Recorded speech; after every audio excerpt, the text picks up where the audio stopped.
नमस्कार। क्या आपने कभी ये सोचा है कि हर पहाड़ पर चढ़ना असल में वो दो सफर एक साथ तय करना है? दो सफर कैसे? एक सफर जो हमारे पैर तय करते हैं, जाहिर है, और दूसरा वो जो हमारे अंदर, हमारे मन में चलता है। अच्छा, हाँ, ये एक दिलचस्प नजरिया है। मनोवैज्ञानिक सीजी यूंग ने भी कुछ ऐसा ही कहा था कि बाहरी दुनिया जो लैंडस्केप है वो कहीं ना कहीं हमारे अंदर की दुनिया का आईना होती है। और पहाड़? पहाड़ शायद वो हमारे अंदर की उस गहरी चाहत का प्रतीक है जो रोजमर्रा की जिंदगी से थोड़ा ऊपर उठना चाहती है। ये एक बहुत अच्छी शुरुआत है, क्योंकि यही वो लेंस है, मुझे लगता है, जिससे जी.के. प्रधान की किताब towards the silver crests of the Himalayas को देखना चाहिए। हाँ, ये किताब ऊपरी तौर पर देखें तो हाँ, पहली नजर में ये एक हिमालयी यात्रा का जिक्र है। उसमें रोमांच है, प्रकृति की सुंदरता है, बर्फीली चोटियां, मुश्किल रास्ते, लोगों से मिलना जुलना, वो सब कुछ है। लेकिन जैसा आपने कहा, ये सिर्फ सतह है। थोड़ा गहरे उतरे तो प्रधान का सफर यूंग की बात को जैसा सच साबित करता है। बिल्कुल, वो सिर्फ पहाड़ों और जंगलों से नहीं गुजर रहे। नहीं, वो असल में अपने अचेतन मन से, अपने डर से, अपने साहस से और शायद जिंदगी के मतलब से भी रूबरू हो रहे हैं। सही कहा। हिमालय यहाँ सिर्फ पत्थर और बर्फ का ढेर नहीं रह जाता। वो क्या बन जाता है फिर? वो एक तरह से आत्मा का आईना बन जाता है। हमारी उम्मीदों की, हमारी आकांक्षाओं की चोटियां और खुद को बेहतर समझने का एक जरिया। तो आज का हमारा मकसद यही है, प्रधान के इस दोहरे सफर को समझना। हाँ, ये बाहरी यात्रा और अंदरूनी खोज का जो ताना बाना है, उसे समझने की कोशिश करेंगे, हमारे पास जो भी जानकारी है उसके आधार पर। चलिए तो इस किताब की परतों को खोलते हैं। आपने कहा दो स्तर हैं। एक तो साफ है बाहरी दुनिया की यात्रा। जी, ऊंचे दर्रे, छोटे गांव, पुराने मठ, बदलता मौसम, ये सब। और दूसरा स्तर? दूसरा है अंदरूनी यात्रा का, वो मन जो इन जगहों को सिर्फ नक्शे के पॉइंट की तरह नहीं देख रहा, बल्कि उन्हें एक शिक्षक की तरह पढ़ रहा है, उनसे सीख रहा है। और सबसे कमाल की बात यह है कि दोनों यात्राएं कैसे एक दूसरे में घुल मिल जाती हैं। पता ही नहीं चलता कि कब बाहरी चुनौती एक अंदरूनी सबक बन गई। बिल्कुल। इसको थोड़ा और साफ करते हैं सुनने वालों के लिए।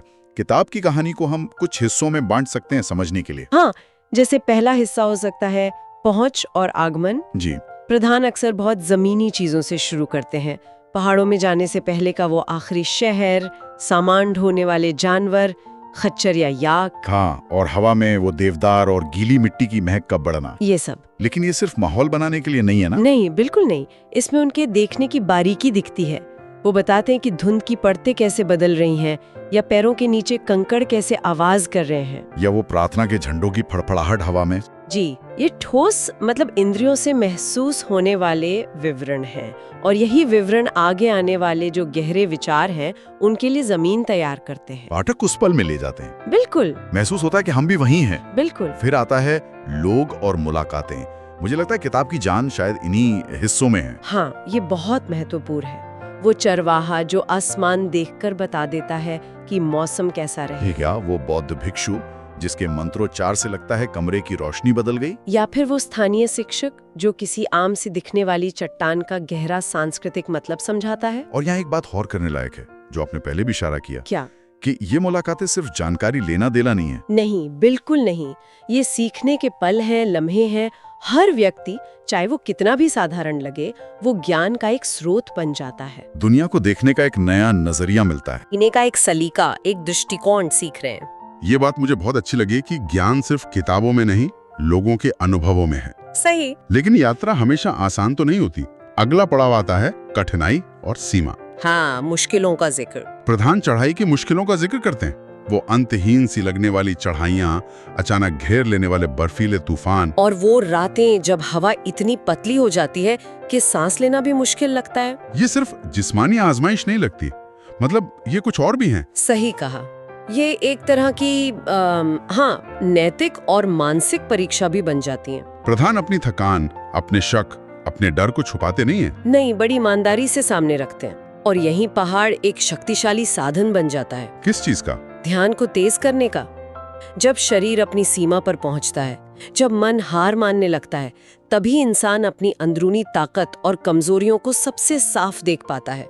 तो ये बाहरी मुश्किल असल में अंदर झांकने का दरवाजा खोल देती है। बिल्कुल बिल्कुल सही कहा आपने। और शायद इसीलिए इन मुश्किलों के बीच ही वो शांति के पल आते हैं, स्थिरता और रहस्योद्घाटन। जी, वो पल जब यात्रा की भागदौड़ थम सी जाती है, शाम को किसी घाटी का शांत नजारा, पहाड़ी के कगार पर बना कोई अकेला सा स्तूप, या दूर किसी मठ से आती हुई मध्यम सी घंटी की आवाज। इन पलों में प्रधान का लेखन बदल जाता है। हाँ, यात्रा वर्णन से बढ़कर वो थोड़ा दार्शनिक चिंतन जैसा हो जाता है। लेकिन भारी भरकम फलसफा नहीं बघारते वो। नहीं, यही उनकी खूबी है। वो कोई बड़े सिद्धांत नहीं बताते, वो पाठक को सीधे कोई निष्कर्ष नहीं देते, बल्कि एक तरह का निमंत्रण देते हैं। कैसा निमंत्रण? कि इस खामोशी को सुनो, उस बादल के बदलते आकार को देखो। ये इशारे हैं अपने अंदर देखने के, उस पल में मौजूद रहने के। वो पाठक को अनुभव में हिस्सेदार बनाते हैं, सोचने पर मजबूर करते हैं। जी, ये सिखाने का बहुत ही सूक्ष्म तरीका है। और फिर यात्रा खत्म होती है, आता है वापसी और एकीकरण का दौर। हाँ, ये किसी भी यात्रा वृतांत का शायद सबसे चुनौतीपूर्ण हिस्सा होता है कि जो सीखा, जो महसूस किया, उसे वापस अपनी रोजमर्रा की जिंदगी से कैसे जोड़ा जाए। बिल्कुल।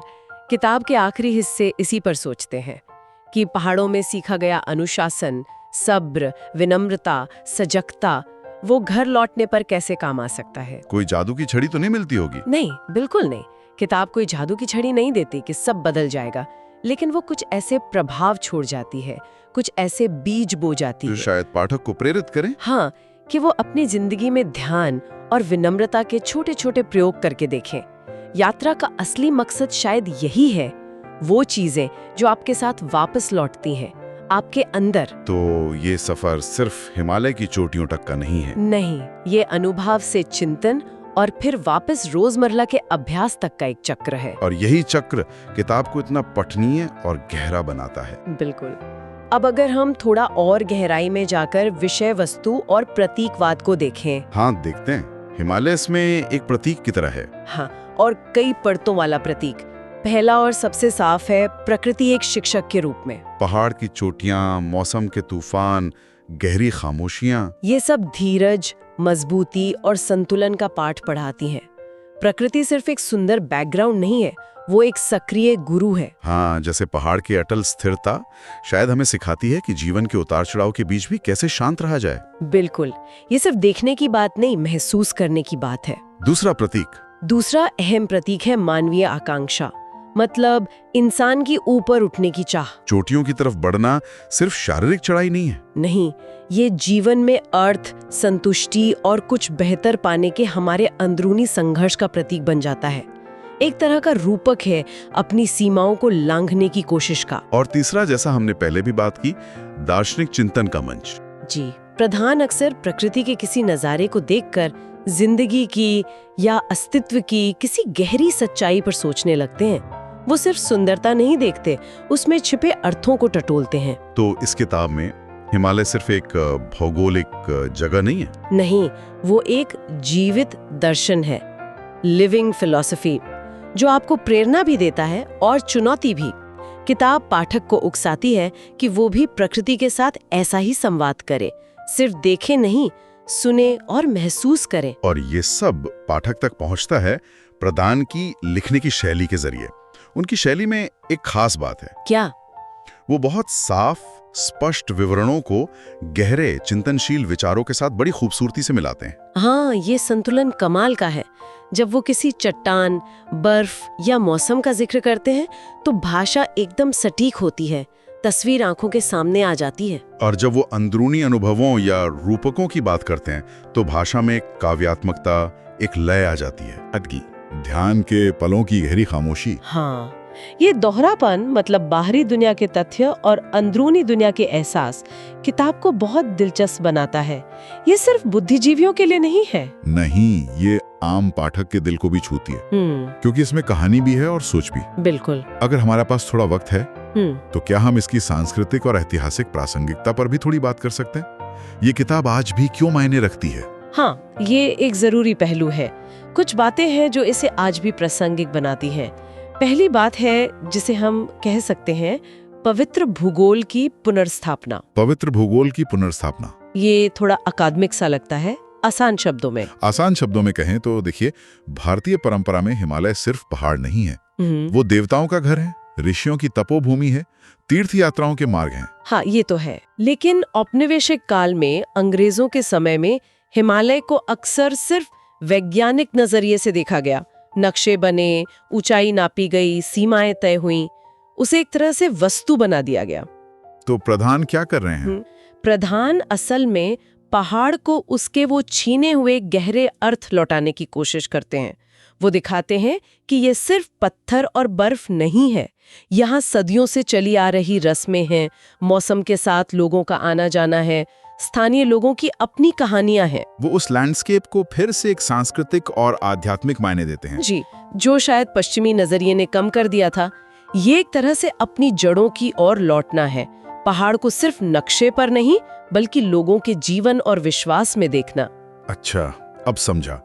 ये नजरिया बदलने की बात है, पहाड़ को एक जीवित शक्ति की तरह देखना। बिल्कुल।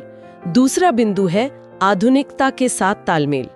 प्रधान जब ये लिख रहे थे, वो दौर था जब हिमालय बदल रहा था, सड़कें बन रही थीं, पर्यटन बढ़ रहा था। हाँ, और शायद जलवायु परिवर्तन के शुरुआती संकेत भी। वो इन बदलावों को बड़ी संवेदनशीलता से दर्ज करते हैं। वो दिखाते हैं कि ये पवित्र मानी जाने वाली जगह अब बाहरी दबावों से अछूती नहीं है। तो ये सिर्फ अतीत का रोमांटिक वर्णन नहीं है। नहीं, ये अपने समय की सच्चाई का दस्तावेज भी है। और तीसरा, जो शायद सबसे महत्वपूर्ण है, वो है नैतिक यात्रा और स्थानीय आवाजें। इसका क्या मतलब है? प्रधान की खूबी ये है कि वो वहाँ के लोगों की आवाजों को, उनके ज्ञान को महत्व देते हैं। वो एक बाहरी रोमांटिक यात्री की तरह आकर सिर्फ अपनी राय नहीं बनाते, बल्कि वो उनकी बातचीत, उनकी प्रथाओं, उनके ज्ञान को ध्यान से सुनते और दर्ज करते हैं। ये एक तरह से नैतिक रूप से यात्रा करने का मॉडल पेश करती है। कैसे किसी जगह पे जाएं, वहाँ के लोगों से मिलें, बिना उनके ज्ञान और संस्कृति को कमा के। जी, ये दिखाता है कि सीखना एक दो तरफा प्रक्रिया है। संक्षेप में, ये किताब इसलिए अहम है क्योंकि ये एक पुराने साहित्यिक रूप का इस्तेमाल करके आज की नई चुनौतियों पर सोचने पर मजबूर करती है, जैसे पर्यावरण, सांस्कृतिक टकराव, पारंपरिक ज्ञान का भविष्य। बिल्कुल। तो अगर हम सारी बातों को समेटें तो towards the silver crests of the Himalayas ना तो सिर्फ एक एडवेंचर डायरी है, न ही कोई सूखा अकादमिक ग्रंथ। नहीं, ये इन दोनों का एक अनूठा संगम है। एक ऐसी किताब जहां पहाड़ का बदलता मौसम ध्यान और सजगता पर एक सबक बन जाता है, जहां किसी अनपढ़ चरवाहे की व्यावहारिक समझ जिंदगी जीने की कला सिखा जाती है, जहां गहरी खामोशी किसी क्लासरूम के लेक्चर से ज्यादा असरदार ढंग से सिखाती है। बिल्कुल। और प्रधान की उपलब्धि यही है कि वो बहुत विनम्रता से, बिना किसी बड़े दावे के ये सब करते हैं। वो कोई चमत्कारी रहस्य खोलने का वादा नहीं करते, वो बस एक तरीका, एक विधि सुझाते हैं। हाँ, वो कहते हैं कि पहाड़ का असली सबक कोई आध्यात्मिक सिद्धांत रटना नहीं, बल्कि एक अभ्यास है। कैसे धीमा हुआ जाए, कैसे ध्यान दिया जाए, कैसे अपनी सीमाओं को स्वीकार किया जाए बिना हार माने। ये करने की बातें हैं, सिर्फ सोचने की नहीं। आज के पाठकों के लिए जो अक्सर जानकारी की तेज रफ्तार दुनिया में जी रहे हैं, उनके लिए शायद ये किताब जानने और सीखने की एक अलग धीमी गति का निमंत्रण है। रुक कर, ठहर कर देखने का। हाँ, ये रुकने, देखने, सुनने और महसूस करने का निमंत्रण है।